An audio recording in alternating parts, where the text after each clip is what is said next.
Deep in the rural foothills of Cuba, a revolution was brewing, and it was led by a charismatic Cuban intellectual named Fidel Castro.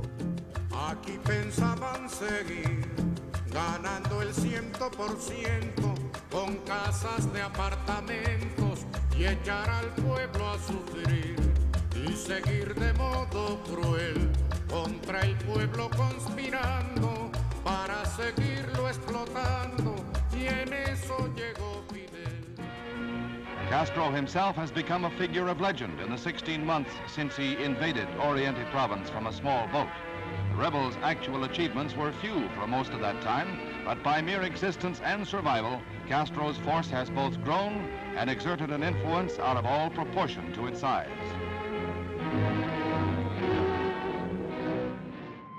In the summer of 1958, Castro, his brother Raul, and their associate, Argentine Dr. Che Guevara, led a sabotage campaign that would lead, by the end of the year, to the defeat of Batista.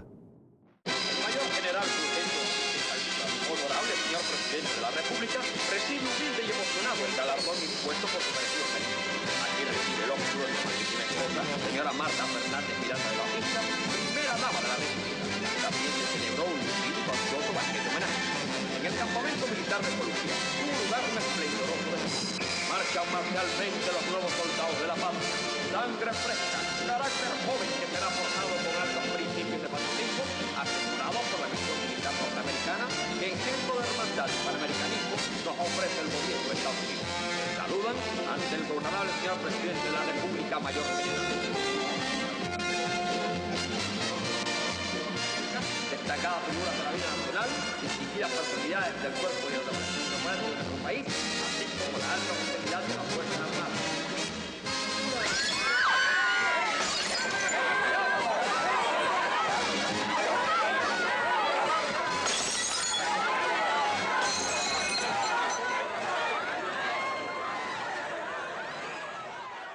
Despite all this, the United States supported Batista almost till the very end, until it became clear that the longer they supported him, the harder it was going to be to install some middle-of-the-road government that would still be responsive to the United States. By the time they came to that realization, it was too late. Batista fell, his military collapsed, and the Castro forces walked into Havana largely unresisted and cheered by virtually the entire country. Now it's exactly 10 minutes after 2 a.m. here in Cuba. You're going to be up at around 5 o'clock, but I'll ask you 2 more questions and then we'll both go to bed. Never mind. What I'd like to ask you this, Fidel. In Latin American countries over and over again, dictators have come along. They've raped the country, they've stolen the money, millions and millions of dollars, tortured and killed people. How do you propose to end that here in Cuba? Very easy. Not permitting that any dictatorship come again to rule our country. You can be surely that Batista is or will be the last dictator of Cuba. The people of the United States, they have great admiration for you and your men because you are in the real American tradition of a George Washington, of any man who started off with a small body, fought against a great nation and won. We want you to like us, and we like you. Only 3 months after the revolution, Castro made a surprise visit to the United States. Although he was usually praised as a liberator and a hero, there was growing concern that his government was filled with communists. Now meet the press. Our guest, ladies and gentlemen, is the Prime Minister of Cuba, Dr. Fidel Castro, now in this country for a visit. Now, Dr. Castro, if you're ready, we'll start the questions with May Craig. Senator Smathers of Florida says that you have many communists in your government. Is that so? And because Senator Smathers said it ought to be true, I don't think that. I can, in first place,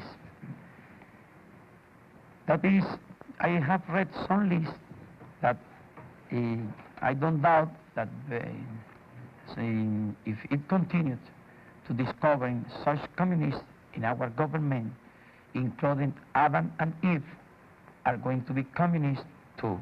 He met secretly here in Washington with Vice President Richard Nixon. And even Richard Nixon, of all people, was somewhat taken by the charisma of this young revolutionary. That was the first impression that Richard Nixon had of Fidel Castro. Now, he quickly went on to become one of the leading advocates of trying to overthrow Castro, denouncing him as a communist. But it is interesting from a historical point of view to note that the first impression was a relatively benign one. Everyone is voting for Jack, but he's not what all the rest like. Everyone wants him back. Jack! Jack is on the right track, but he's not.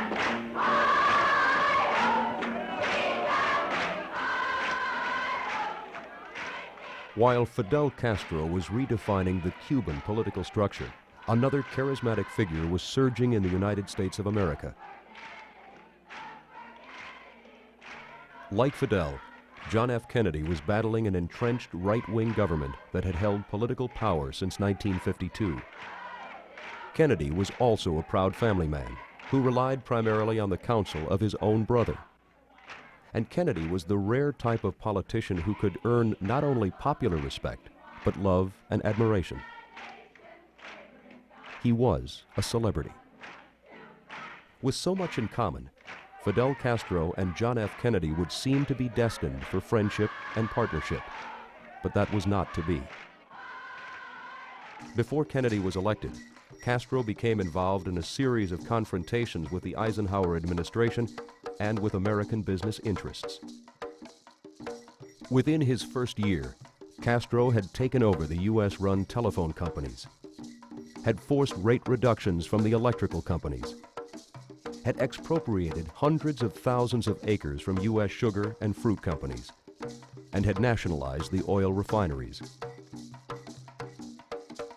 Most dangerously, he had made a public pact with America's enemy, the Soviet Union, at once alienating the United States and thrusting his country smack in the middle of the Cold War.